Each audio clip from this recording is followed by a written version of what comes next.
Basically it all started when we were trying to establish more perennials on the farm, and obviously wanted to establish some of the perennials on the sandplain. We've got a fair bit of sandplain.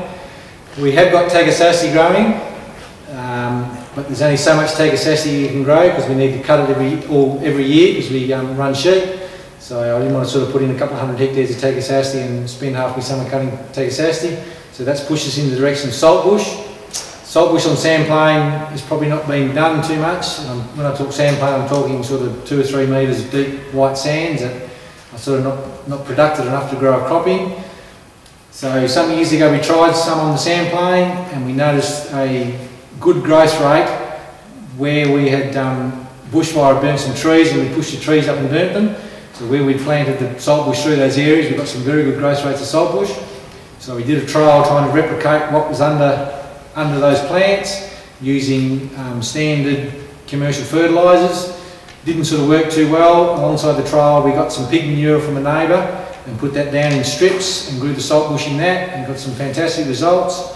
So then we set up a trial with help from Moore Catchment Council and the Australian Government with a bit of funding to do a serious trial to try some different treatments. Those treatments range from clay, so 100 to 200 tonne of clay per hectare in thin 800 metre strips, some OSC, which is organic soil conditioner, and some chook manure. So basically we did a trial on all the different types of treatments and multiplications of each, mixes of each. There was 47 lines or 47 different treatments, and the results are very interesting. Some of the best results come from the chicken manure. That may be initial boost that the plants get. I'm sort of looking more long term, so I'm interested to see in 3 years' time what is still working. It's no good putting a trial in and getting good results the first 12 months and then putting your sheep in once, grazing it off, and that's the end of it. I'd like to see 3 years' time after the sheep have grazed it 3 times, it's still growing well, so I'm hoping sort of some of the clay treatments will do better on that side of it.